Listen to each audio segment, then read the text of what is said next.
नमस्कार दोस्तों, स्वागत है आप सभी का हमारे चैनल पर। आज हम आपको लेकर चलेंगे एक ऐसे पवित्र स्थान पर जहां श्रद्धा और आस्था का संगम होता है, ओंकारेश्वर धाम। श्रावण का महीना है और भोलेनाथ के भक्तों के लिए ये महीना खास महत्व रखता है। ओंकारेश्वर, जो भगवान शिव के 12 ज्योतिर्लिंगों में से एक है, हर साल इस पावन समय में लाखों श्रद्धालुओं को अपनी ओर आकर्षित करता है।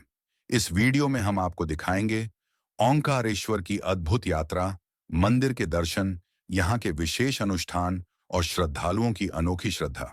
साथ ही जानेंगे कि श्रावण मास में यहाँ की यात्रा का क्या महत्व है। तो दोस्तों, बने रहिए हमारे साथ और चलिए इस आध्यात्मिक यात्रा पर, जहां हर कदम पर आपको शिव भक्ति और नर्मदा की महिमा का अनुभव होगा।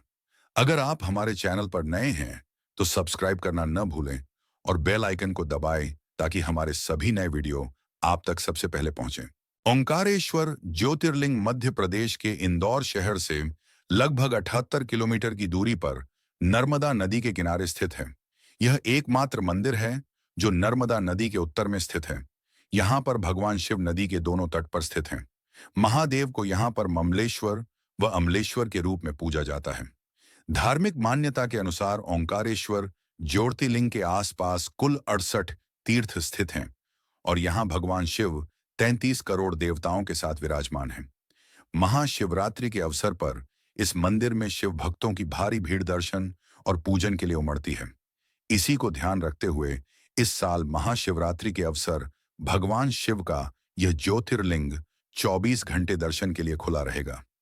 ओंकारेश्वर मंदिर के बारे में मान्यता है कि यहाँ पर दर्शन एवं पूजन करने पर व्यक्ति के सारे पाप दूर हो जाते हैं। ते ओंकारेश्वर ज्योतिर्लिंग के चारों ओर नर्मदा और कावेरी बहती है। ये ज्योतिर्लिंग ओंकार यानी कि ओम का आकार लिए हुए हैं। इसी वजह से इस ज्योतिर्लिंग को ओंकारेश्वर नाम से पुकारा जाता है। ओंकारेश्वर ज्योतिर्लिंग दो भागों में बंटा है।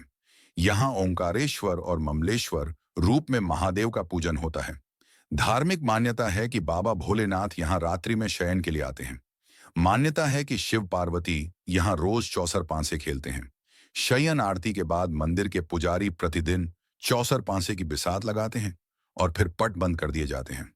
इसके बाद गर्भगृह में किसी के भी जाने की मनाही होती है। कहते हैं कि सुबह ये पांसे उल्टे मिलते हैं। ये रहस्य कोई सुलझा नहीं पाया। ममलेश्वर भी ज्योतिर्लिंग है। ममलेश्वर मंदिर अहल्याबाई का बनवाया हुआ है। गायकवाड़ राज्य की ओर से नियत किए हुए बहुत से ब्राह्मण यहीं पार्थिव पूजन करते रहते हैं। यात्री चाहे तो पहले ममलेश्वर का दर्शन करके तब नर्मदा पार होकर ओंकारेश्वर जाए, किंतु नियम पहले ओंकारेश्वर का दर्शन करके लौटते समय ममलेश्वर दर्शन का ही है। पुराणों में ममलेश्वर नाम के बदले अमलेश्वर उपलब्ध होता है। ममलेश्वर प्रदक्षिणा में वृद्ध कालेश्वर, बाणेश्वर, मुक्तेश्वर, कर्दमेश्वर और तिल भांडेश्वर के मंदिर मिलते हैं। भगवान के महान भक्त अम्बरीश और मुचुकुंद के पिता सूर्यवंशी राजा मांधाता ने इस स्थान पर कठोर तपस्या करके भगवान शंकर को प्रसन्न किया था।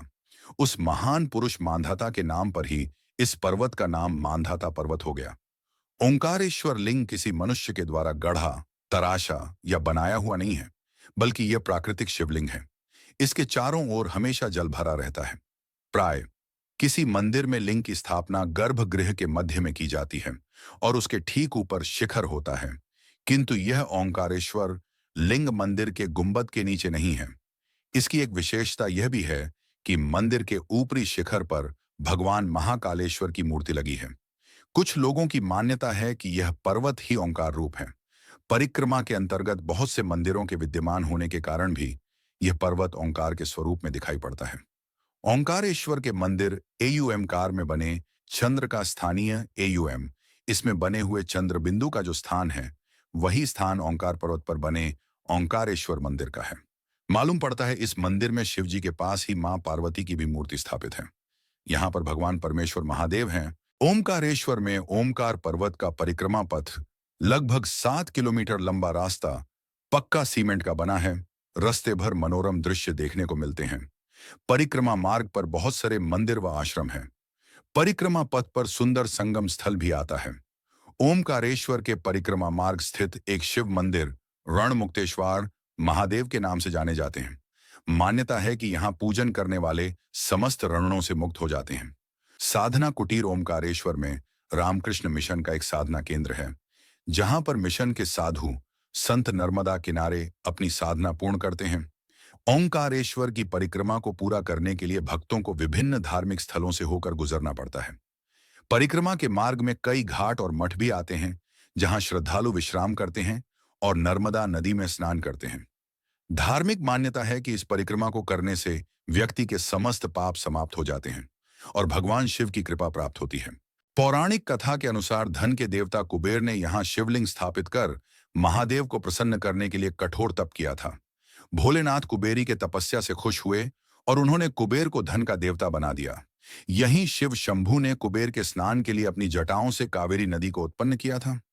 यहाँ कावेरी और नर्मदा नदी का संगम मिलता है। इस संगम पर धनतेरस पर विशेष पूजा अर्चना की जाती है। श्रद्धालु इस परिक्रमा को पूर्ण कर भगवान शिव से अपनी आस्था प्रकट करते हैं। परिक्रमा के दौरान भक्तों को कई छोटे बड़े मंदिर और धार्मिक स्थल देखने को मिलते हैं। इन मंदिरों में भगवान गणेश, देवी पार्वती और अन्य देवताओं के मंदिर भी हैं, जो इस परिक्रमा को और भी विशेष बनाते हैं। परिक्रमा पथ पर लेटे हुए हनुमान जी का सिद्ध मंदिर है। यह मंदिर गौरी सोमनाथ मंदिर के पास ही है।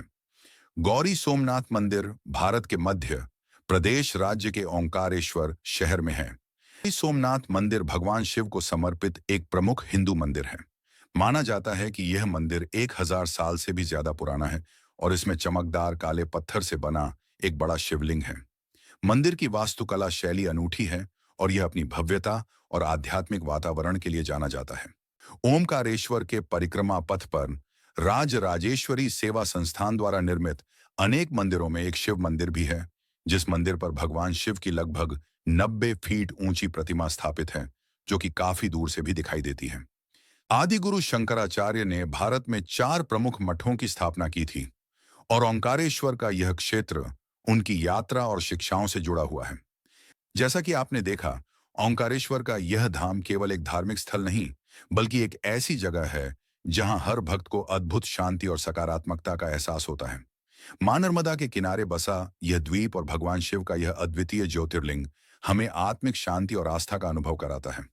यहाँ की नर्मदा नदी का शीतल जल, मंदिरों की घंटियों की ध्वनि और भक्तों की आस्था सब मिलकर एक दिव्य माहौल का निर्माण करते हैं। अगर आपको हमारी ओंकारेश्वर यात्रा अच्छी लगी हो, तो इसे लाइक करना और अपने दोस्तों के साथ शेयर करना ना भूलें।